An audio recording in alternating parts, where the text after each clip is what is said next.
Our next session is on the very interesting topic of flawed policies that led to the rise of ISIS with Mr. Hardeep Singh Puri. May I now invite Vice Admiral SC Suresh Bangara, retired, to come up onto the dais. Vice Admiral Bangara has completed almost 40 years of service in the Indian Navy before retiring as Flag Officer Commanding-in-Chief.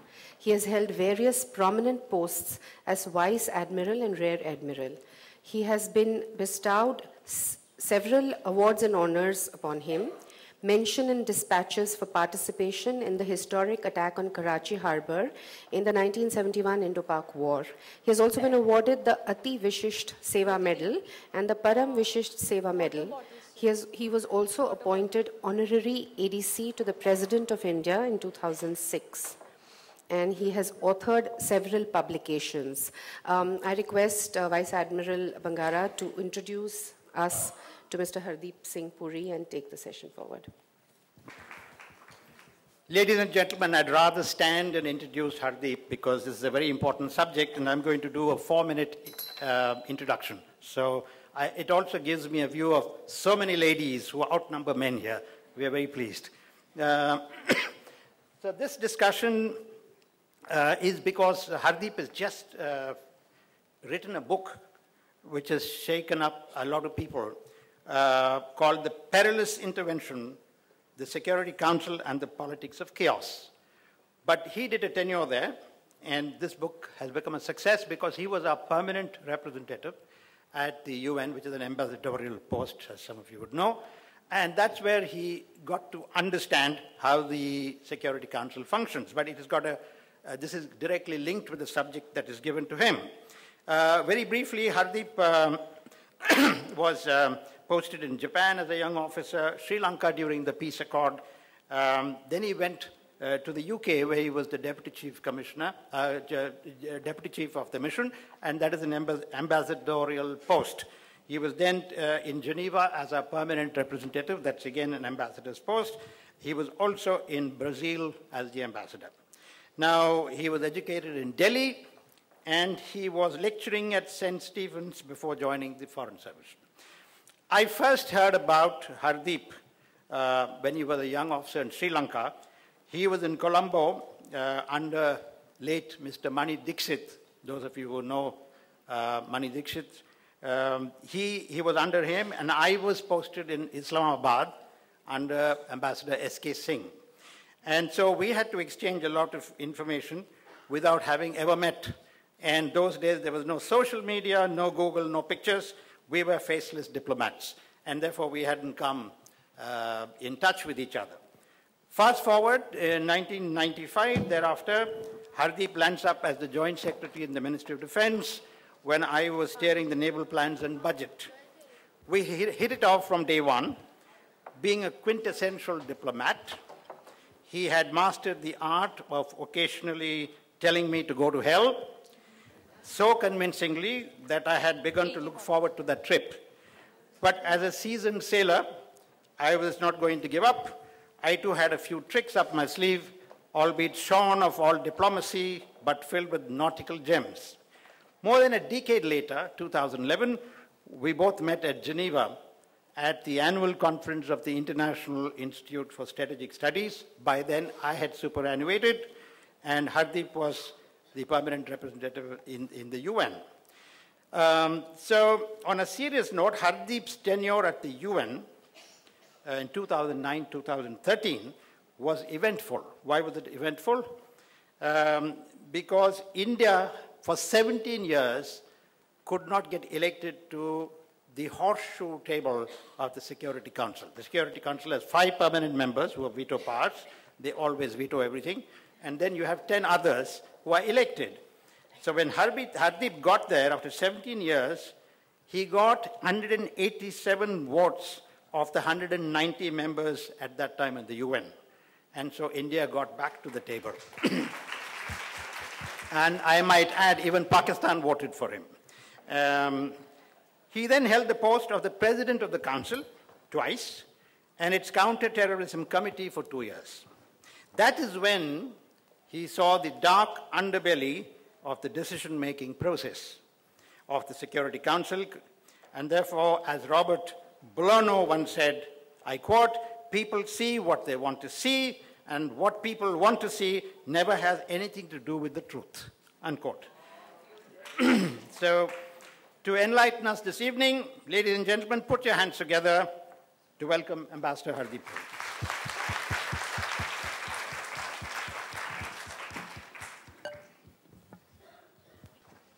Right, I intend doing this session with your approval in the following manner. We've got about an hour, and I have 5 questions to raise which will lead you to the subject given to us.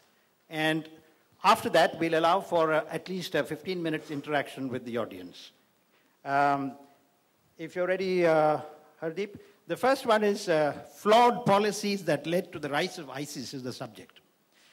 Although in your book, the narrative commences from 2011, you have consistently held the view that flawed policies which lead to hasty decisions have been the cause of many perilous interventions.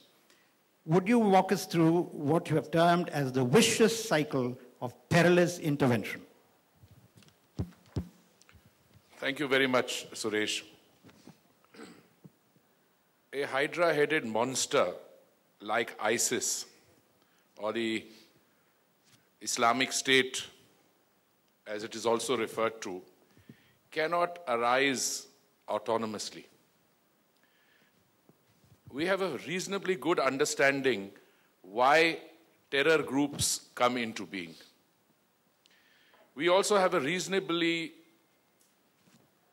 good database on what precise actions have produced those kinds of results.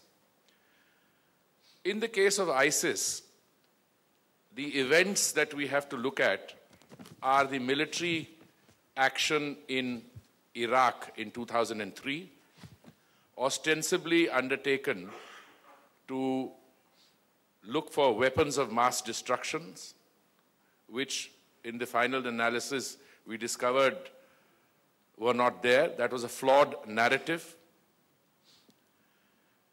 Libya 2011, Syria, a tragedy which is ongoing.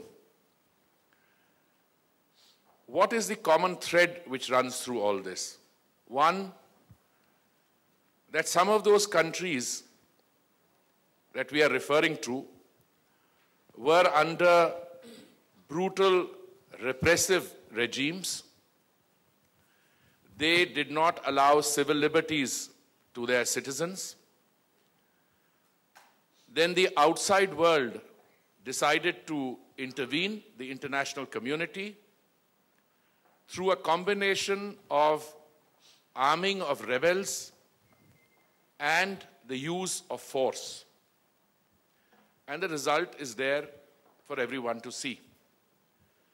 ISIS reared its ugly head sometime, I think, around 2014, towards the end. How can an entity like this, which I called a hydra-headed monster, why did it arise? Clearly, it was a response to certain policies which were undertaken by the authorities in the countries where it arose and by the outside world. Let me trace just one or two of these developments. I don't cover Iraq because I was then permanent representative in Geneva.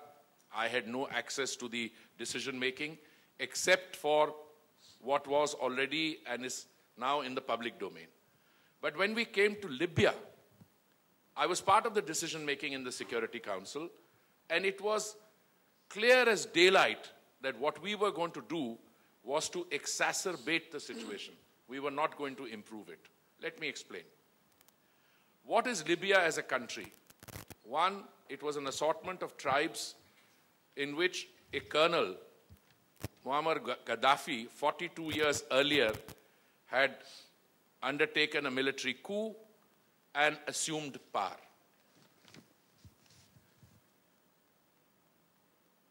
In short, Gaddafi was the Libyan state. Now, The fact that Gaddafi was a madman, everybody knows. But what was the precise motivation for the authorization of force by the Security Council? It was ostensibly to protect civilians. Why? Because they thought Gaddafi is a madman. I think he had given sufficient evidence to say that he is a madman.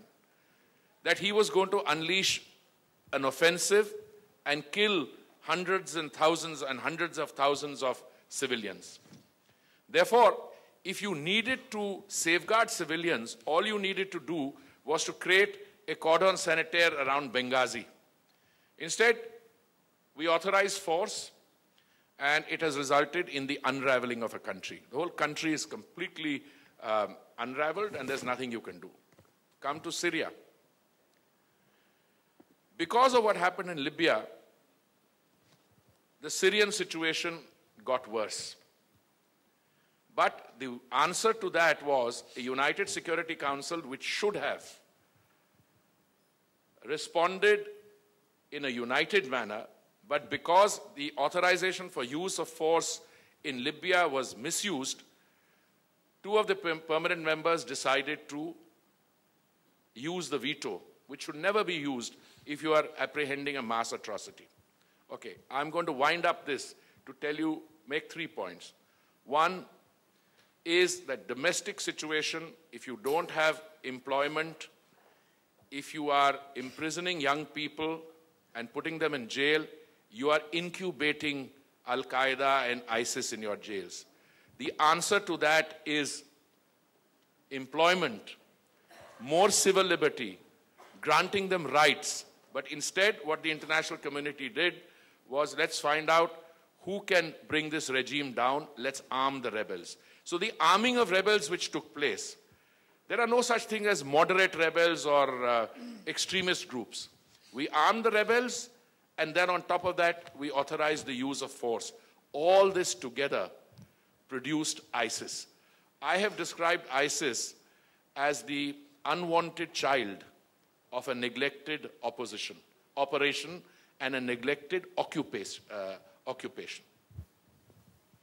Thanks. In the book, you also narrate a little incident when Benjamin Netanyahu came to Washington.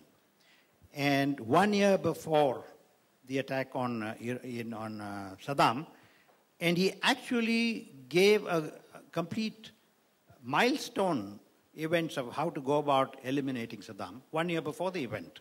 I found that not only intriguing but interesting. Would you like to comment on it? Yeah, it's very clear that many years before these developments took place, we are talking about Iraq in 2003, before that, Prime Minister Netanyahu had come to Washington and he was addressing the Congress, and he laid out a game plan on how you could alter the situation in the countries of that region.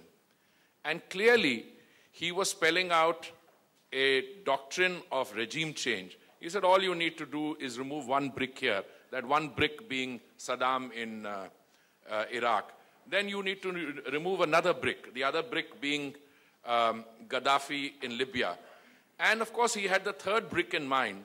Now, this speech of 2002, we would have forgotten. The only mistake he made was, he came back many years later and he delivered the same speech. And this time, an intelligent researcher was able to link the two, and he said, because this time the context was changed. The United States and other countries were going to sign an agreement with Iran on its nuclear deal.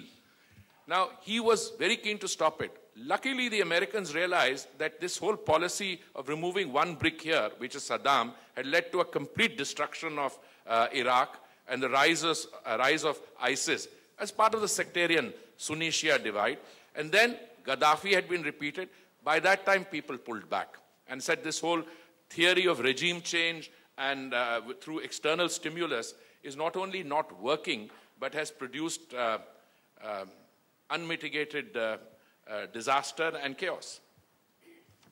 So there are a series of events. So this obviously contributes to the rise of something like ISIS when you hear that this was a well-planned strategy. In fact, there's a paper that's available on the subject, I think. Suresh, it's very simple. If you have a terror group which can, unlike other groups, most other terror groups don't like to even pretend that they can hold territory. They commit acts of terror and then fade away. ISIS is qualitatively different. It has got a strong ideological base. It believes in using violence and propagating the use of violence to achieve its objectives, striking terror.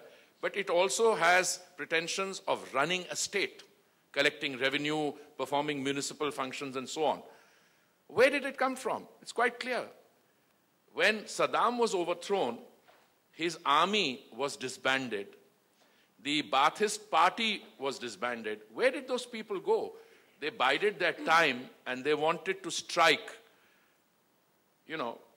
retribution at an appropriate time. And I think they waited and regrouped. And ISIS is not an entirely new creation. It is also a metamorphing of the other terror groups like Al-Qaeda, etc. They all came together and said, we will now teach you a lesson. Now, clearly the analysts had not done their job. This you must remember, these developments are taking place in 2011 onwards. This is the period of the famous Arab Spring. The Arab Spring, most people in the West thought it would resonate on a Western liberal democratic template. They thought this was an urge for freedom. Yes, it was. This was Arab Street responding to the repression they were subjected to, and they wanted freedom. They wanted to overthrow their own governments. First miscalculation, those governments were in no mood to accommodating dissent. They came down brutally on the people on the street. So there was repression. But the mistake the West made was that desire for freedom did not imply that they wanted to embrace the policies or the people who were intervening from outside. That's a lesson the Americans learned to a great cost. That's why they lost their ambassador in Benghazi. Because in the eyes of the people who were part of the Arab Spring, they viewed the West and the United States in particular as being part of the problem.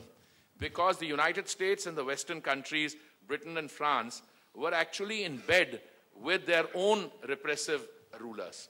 So the United States and West thought that, once Saddam falls, maybe in 2003 it wasn't so bad, people in the road, on the streets would come out and welcome them. That did not happen. In the case of Libya, Gaddafi was overthrown, but the people who got their freedom from Gaddafi then broke into tribes. And that was a point we were making in the council all the time, that this is not going to result in the Arab Spring maturing and democracy coming. This is going to result in something much worse. That is the gap, the vacuum into which ISIS walked in. And today, ISIS constitutes, from my point of view, both a military challenge, because they are able to fight battles.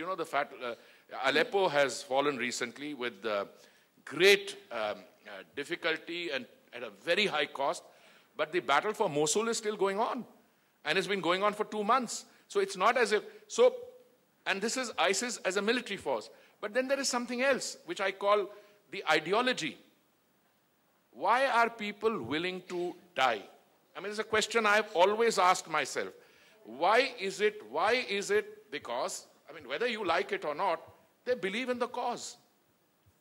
And I've always also held this, that, if somebody believes strongly in a cause, then your best bet is to engage those people and to come to the root cause, the very causes that result in alienation, which result in that kind of anger that people are willing to lay down their lives. Some of the younger people, of course, have been fed a false narrative. They think that by laying down your life for that cause, then you are going on to, greater glory in heaven. Yeah, post-Rwanda, where the UN did not intervene at all, you have in the chapter very clearly done your homework and given us the original references where Joe Biden recently decorated and Hillary Clinton have also made some admissions on how decision-making takes place. Why I'm asking this is, we are not anti-America or anti-West or whatever it is, but in a country where you have the maximum knowledge on anything that you want, the briefings are so thorough, how is it that they're forced to take decisions which are not in accordance with the realities on the ground? So these two quotes of Joe Biden and perhaps Hillary Clinton, would you like to deal with that? Most of you have not read the book, so since Suresh is referring to the book, let me come to one part which I thought would be very explosive and it would result in a lot of flack which I would get, which is that it is now clear that the ISIS as an entity could not have been created if it had not been funded and armed by the United States and the West. So I have on page 33 a quote by a man called Lieutenant General Michael Flynn, who says that the decision to create the ISIS was a willful decision. These are his words. Now, I don't want to shock you, but he is going to be the next national security advisor of the president-elect of the United States. Now, you have evidence from somebody. Now, when I wrote the book, I had no clue that Trump was going to win. I had no clue that Michael Flynn would be made the national security advisor.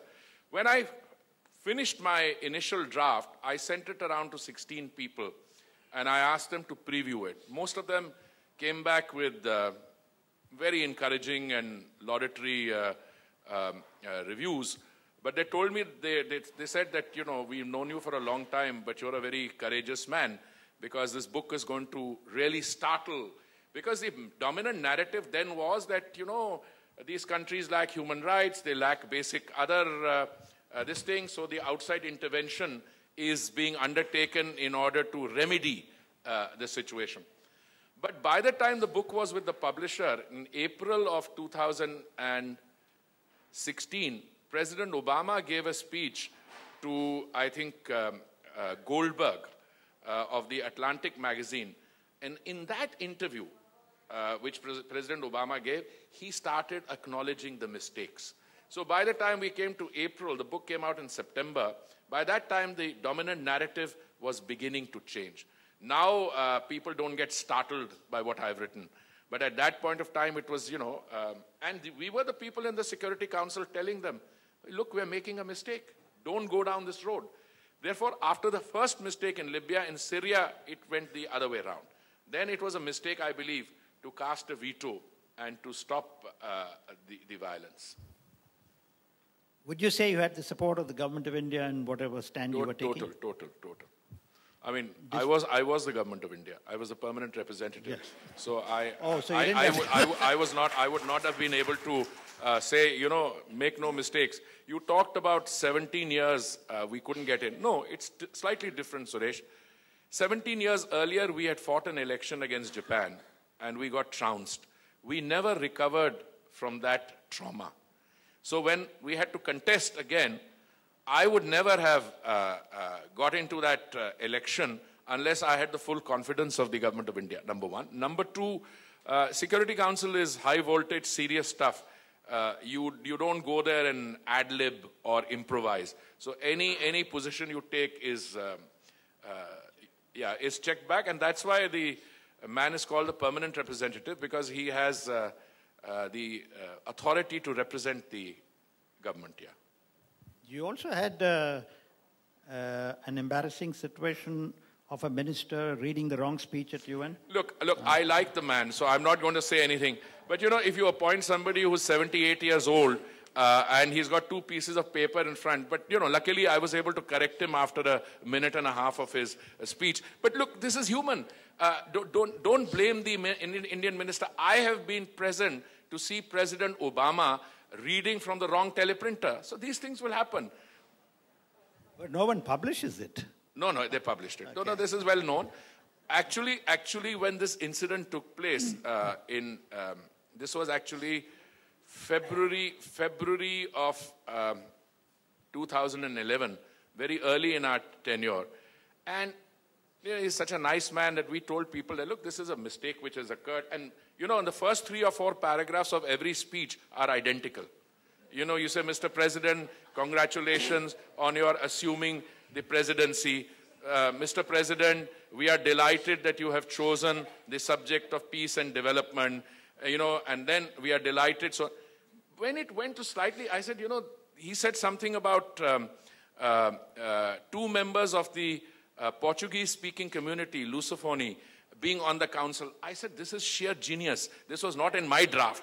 That's when I awoke to the fact that there may be something wrong. So then ultimately, we 2 of us sit behind, so I leaned over and so by that time, nobody would have caught on.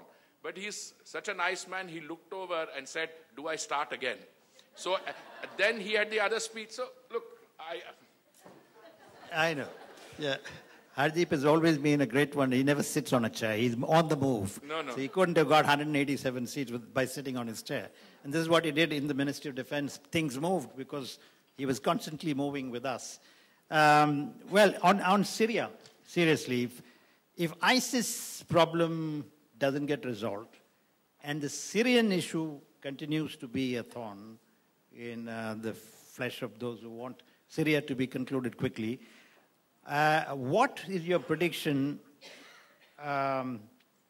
if these remain partly resolved, both Iraq, Libya, and Syria? What would be the effect on the ISIS? Look, Syria needs to be resolved, and it can be resolved. When I was presiding over the Security Council in August 2011, we had the first unanimous presidential statement. That statement had 3 parts. 1, a ceasefire, a complete cessation of hostilities, all parties to the dispute walking back, a decision that the arming of rebels would stop, and an all-inclusive Syrian peace process. We were only 2 inches away from a settlement, and the settlement hinged on something very limited. Should Assad be made to step down prior to the commencement of the process or as part of the process? We were under the impression that we had got everybody on board and that the ceasefire will take place and then the process will start, and as part of that process, Assad will step down. But there's some flip-flopping took place. The Americans in particular changed their position under pressure from the British and the French, who I think in retrospect, the Americans allowed themselves to be led from behind. The maximum damage has been done by the British and French, who actually were the cause of the original problem. Let me take you back in Syria. Under the Ottoman Empire, Syria was governed by independent governorates. There was one for the Kurds, there was one for the Alawites, one for the others. In 1916, somebody in the British Foreign Office, a man called Sykes, and a person in the French Foreign Office called Picot. So Sykes is summoned to the Prime Minister, and he tells the War Office that he says, how do you solve the problem here? Because the Ottoman Empire had lost. So this was, to the victor belong the spoil. So he just took a finger on a map and drew what is called a line in the sand. The line in the sand created artificial divisions. I mean, modern day Syria as we know it was 12% in terms of demographics consisting of Alawites or Shias and 78% of Sunnis. Now you had a situation where 12% of the population were lording it over. It worked very well in terms of the Sunni business class having been co-opted. They had a good standard of living, but zero tolerance for dissent. If there was any dissent, there would be aerial bombardment, as Assad's father did in 1982 in Hama. So it was an independent mistake made by the British and French, and now they did not realize. But the bigger mistake was made. The other countries, you see, in the Sunni mind, there was this fear that a Shia crescent is being created. The Shia crescent being Iran, Libya, Syria, around a Sunni dominated area. So they wanted to get rid of Assad at any cost. So they were blinded to the fact that in the process of getting rid of Assad, they were actually funding, arming, and financing terror groups. In fact, in my book, I have an account of how the Americans set up a fund of $500 million US in order to train what they call the moderate opposition.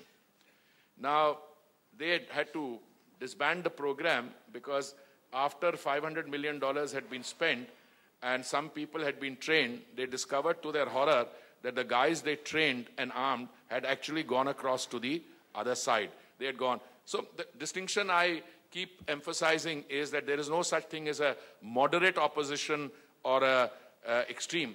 A terrorist is a terrorist, and once he has taken your money and you've given him arms, don't be surprised if he or she then takes you on in the process. That's been our example. That's been our experience in Sri Lanka. I mean, that's been our experience elsewhere. Well, making it more relevant to the audience, he was clever enough in his book to include a chapter on Sri Lanka. Nothing to do with what you said. But then he wrote on Sri Lanka to talk about exactly this, how policies, flawed policies, could lead to problems. Now, by writing it, he's neutralized all the criticism of those who said, oh, you're talking about what mistakes the Americans did and British did. Anyway, British and French don't count in that five. Basically, it is Russia, China, and US. So I'm going to ask you a question on Sri Lanka. He's included the chapter. So really speaking, what lessons can we learn to prevent flawed policies such as what happened in Sri Lanka? Well, the book has basically got a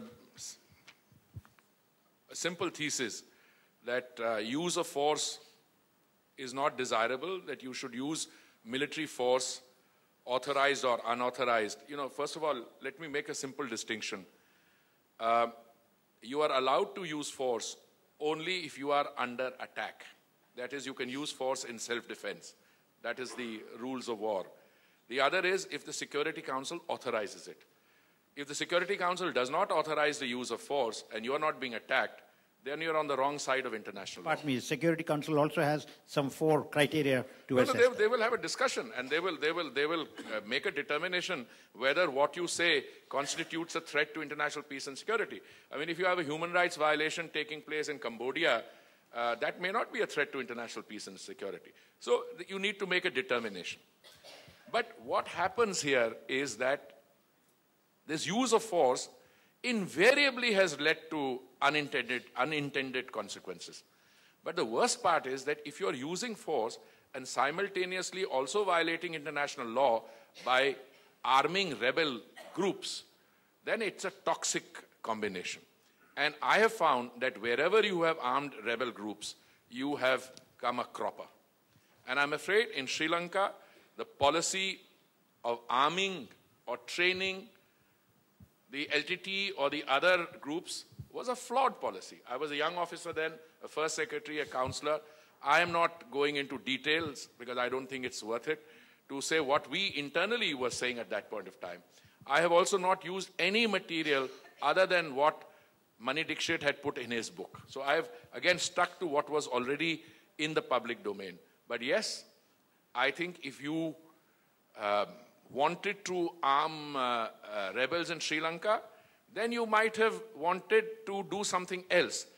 Our position all along in Sri Lanka was that we want to maintain the territorial unity and integrity of Sri Lanka, but we want the Sri Lankan government to provide a package which is responsive to the legitimate aspirations of the Tamil minority. Now, if that is your policy, all you need to do is to use a margin of persuasion with the government. But the minute you are arming rebel groups which are going to unleash violence, then the government will unleash violence. So what happened? You alienated both the Tamil minority which you were trying to help, and you were on the wrong side with the Sri Lankan government. Well, we have another 5 or 7 minutes before we go for open house. We have 20 minutes more. No, then we have 15 minutes of... Oh, no, I'm quite happy to go into question and answers if you want. But I want to ask you another question. You can ask me as many. As a moderator, I have the right to ask him. Otherwise, he always slips out. Now, let's do some crystal gazing. If Trump and Putin get together, and Xi Jinping is the only thorn in the flesh is between the two, I know China is very important, and there's no question of China being left out. And you have said in your book also, UK and France don't matter in that 5 permanent representatives. The veto power exercised frequently now is Russia and China. And what do you see? How do you see the world changing if that happens? Suresh, first of all, let me make a confession. Well, let me tell you a small incident. My daughter, who was then in Rome, she sent me a little email or WhatsApp, I don't remember. She's saying, are you a psychic? First you predict Brexit, and we were shocked. And now Trump. I had predicted a Trump victory, incidentally. So I'm one of the few people who saw it coming. And we can have a separate discussion on that later. And I'm not going to go into whether it's good or bad, because frankly, I had a lot of difficulties even at home. I have a wife. His wife is a diplomat too. No, she's a feminist. This is a feminist group, so that's even much more serious. And I'm afraid Trump's popularity with this kind of an audience is not very high in normal situations. You may have reason in the years to come to change your opinion, but I'm realistic enough to know that at least with my 2 daughters, even my granddaughter. So there's a problem there. But the question is a very important one. And the question about the reset of relations with Russia is not only important for the sake of global peace and security, but is particularly important in what I'm saying in the book. Libya, Syria. Look, you cannot solve the problem in Syria unless you have the Russians and the Iranians on board. Because who are the supporters of the Assad regime? It's Iran and it's Russia. And who are the supporters of the others? It's Saudi Arabia, Qatar, and the Gulf states. With the Americans, most of the time, I don't know. Under the Obama administration, he had a great difficulty. He is a great believer in human rights. But, sometimes in life, you have to choose between human rights and your allies. Now, as an academic or as a professional, I would say I will choose human rights. But on the other hand, you have to run foreign policy. So, repeatedly, Obama made choices. Whether they were well thought through, I don't know. But I think the most important question today is how Russia-US relations will evolve. I am an optimist on that. I personally believe that this current discussion on Russian hacking is a slightly silly discussion. Let me tell you why. Do the Russians hack? Oh, I'm 100% sure they do. But that's not the whole story. Do the Americans hack? Do the Americans intervene? Well, you are the judge. You can judge. I have spent 3 pages or more or less, I don't remember, in my book, giving evidence on how the American deep state and the think tanks were trying to derail Putin's election. When he came back a second time as president. Now, if you were doing it to Putin, come on, allow him the opportunity to do it to you. But you are the world's greatest democracy, an economy of $17 trillion. You have the strongest institution. Treat hacking for what it is. All right. Now, are you going to hold the relationship with Russia hostage? That would be a disaster. Because I think both the Russians and the United States should realize that there are larger issues. I'm convinced that if the Russians and the Americans come together, you can resolve the issue in Syria, number one. If you can resolve the issue in Syria, you still have other problems. The fact of the matter is there has been an annexation in Crimea. Putin just decided one day that he was going to take over. There is the problem with the Chinese in the South China Sea. There are other problems. Now, you have to work together. Otherwise, I'm afraid the situation is not going to get better. It's going to get worse. Ladies and gentlemen, there's exactly 15 minutes. If you have enough questions. How many hands? Let me get a feel of how many questions. 3, 4. We need more, otherwise I have to ask him another question.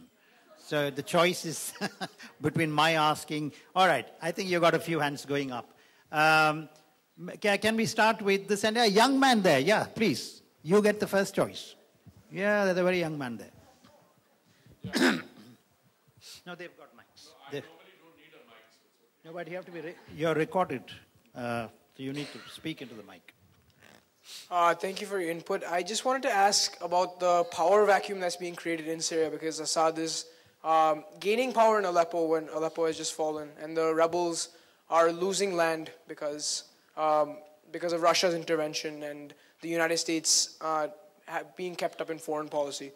What do you think the limit is for foreign military intervention in a place like Syria, where there's a government that's being supported by other countries and other blocs, and the rebels, which are being funded by the United States and Western allies, Saudi Arabia, Qatar, etc. What do you think the extent of foreign military intervention should be in that region? Please identify yourself, all of you, when you ask. My name is Abid Shah. I'm studying in the 12th grade at Symbiosis International School. Yeah. I think I'll answer the question straight away rather than taking a few. Yeah. What is the scope of foreign military intervention? That's the operative part of your question. Yes. Well, look, there are two sides to this. To begin with, all the guys, all the stakeholders who are funding and arming the different sides have to come to an understanding that this has to stop. As a student of international relations, I am not persuaded that the both sides are on the equal. One side is the legitimate state. You know, when Gaddafi was being brought down, he kept screaming that, look, you guys are funding Al-Qaeda against me. Of course, Gaddafi himself had committed many atrocities, so there was no sympathy. Frankly, there's not much sympathy for Assad either, because if you use barrel bombs against your own citizens and drop chemicals on your own citizens, you're not going to get any sympathy. But the question is different. You need to stop this. So what you must, and this is the only fact which I will add to what you've said, the ceasefire which has recently come into being was brought about by the Russians and the Turks through a meeting in Moscow. What that means is that the United States and the West has been cut out. That itself is very serious, which means that the United States, you know, why is Turkey important? Let me just add there. The Turks have, at least so many of us felt, very often had dual objectives. One objective was, yes, ISIS is bad, let's attack ISIS. But they were more interested in curbing the Kurds. And the Kurds were being used by the West as a plank against the ISIS. Absolutely. So I think we are on the right track. After Mr. Obama exits office, President Obama exits office, the president-elect is inaugurated on the 20th. Speaking at the East-West Center to their board meeting, I said the window between 20th January and end March should show forward movement on Syria, essentially through a Russian-American rapprochement under a new president. Can I follow up? If you will, no, let him, because he's... Yeah, more questions? No, I want to spread it a bit. I'll give you another chance. Okay. I'll come to the, I'll do the spread. Next, madam, I'll come to you in a minute. One from here, please. Yeah, please.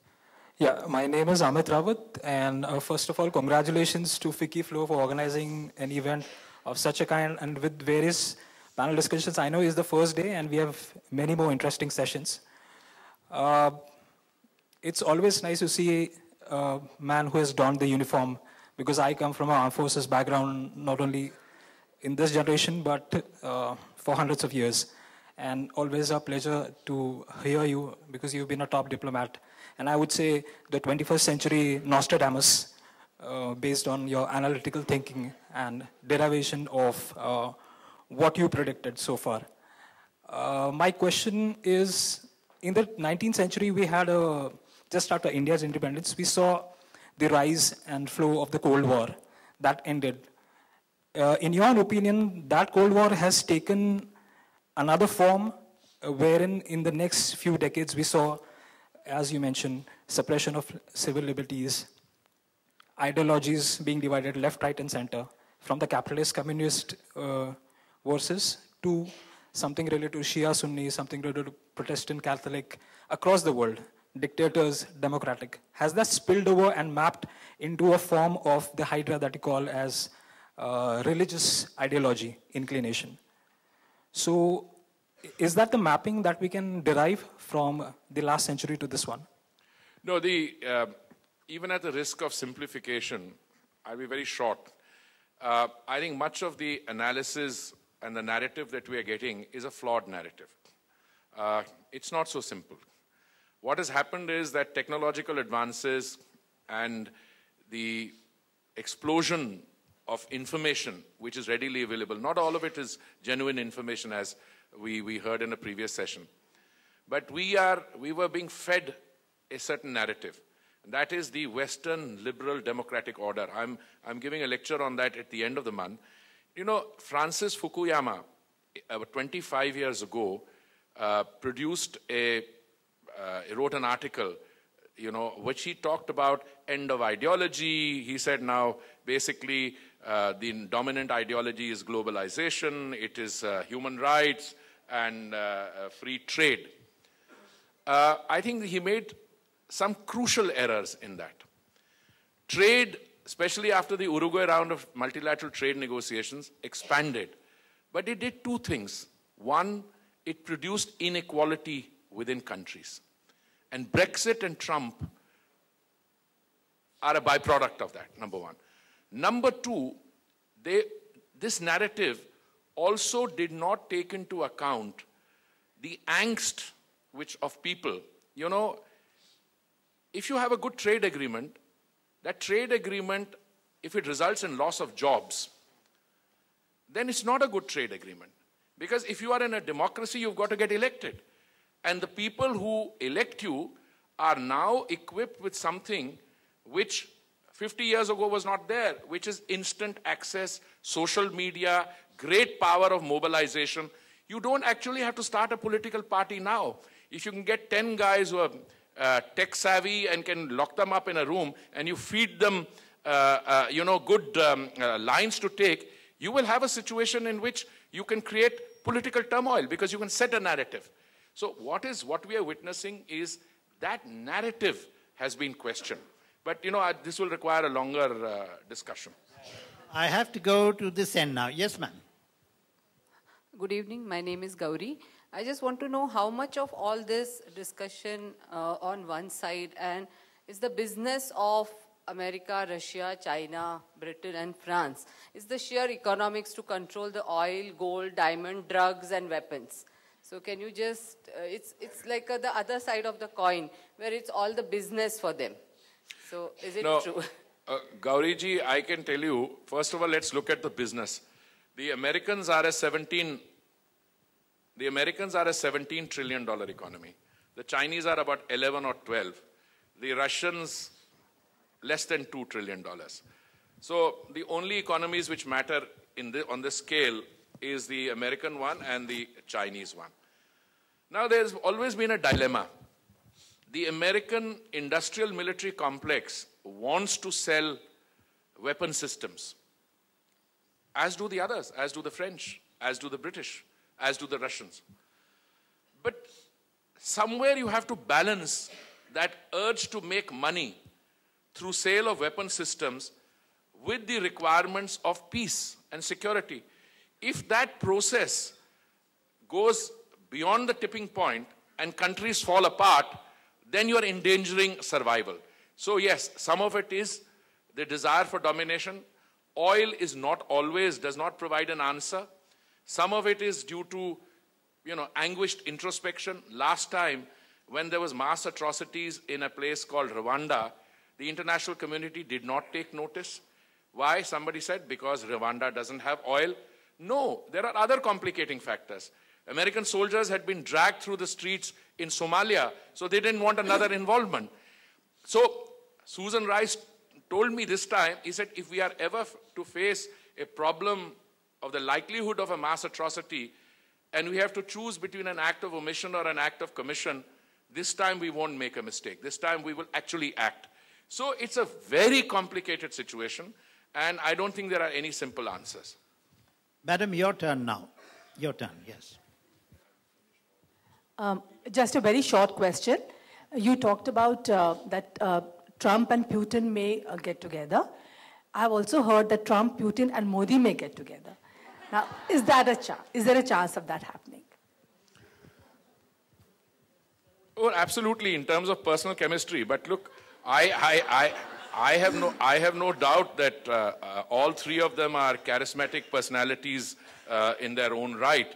But at the end of the day, we are discussing the situation in Syria, which requires the president-elect in the United States and Putin to work together. Look, I don't know what we are in for. I don't want to be misleading you.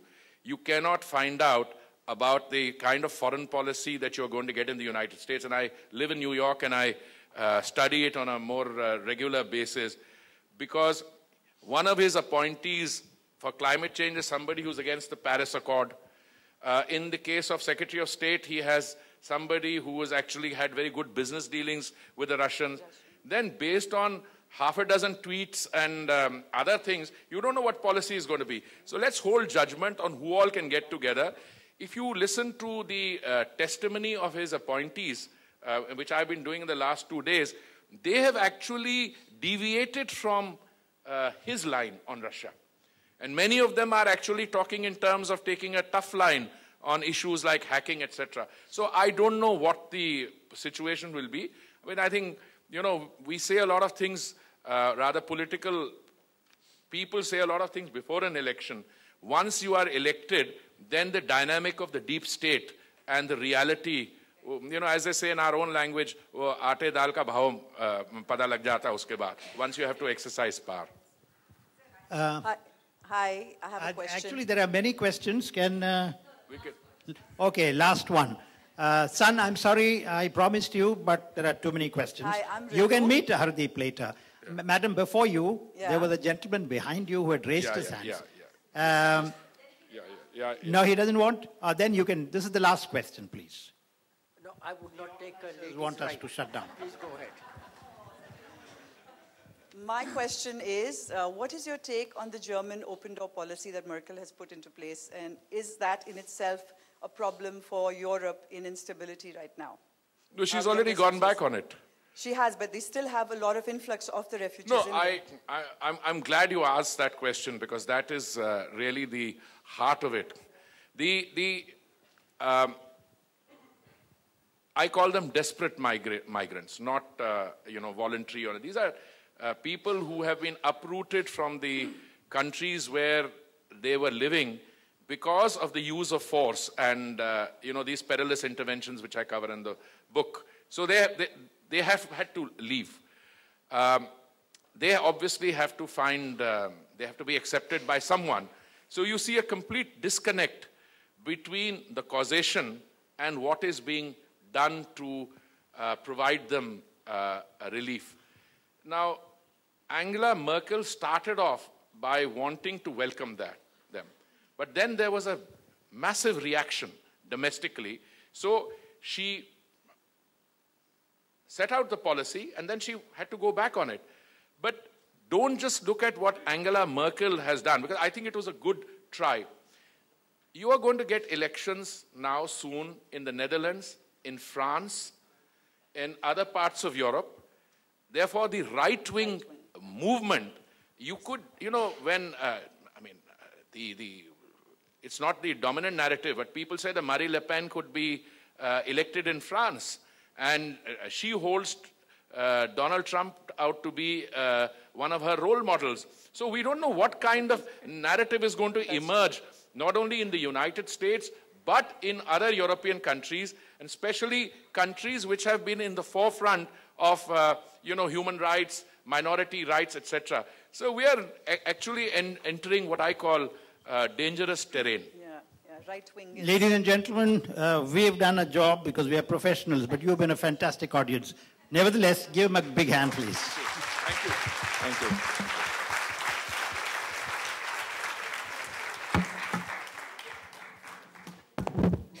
A very big thank you to Mr. Hardeep Singh Puri and Vice Admiral Bangara for that fascinating insight. May I request Shama Dev to come up and felicitate Vice Admiral Bangara, and Ritu Chhabria to felicitate Mr. Hardeep Singh Puri. And Bipasha Datta also too.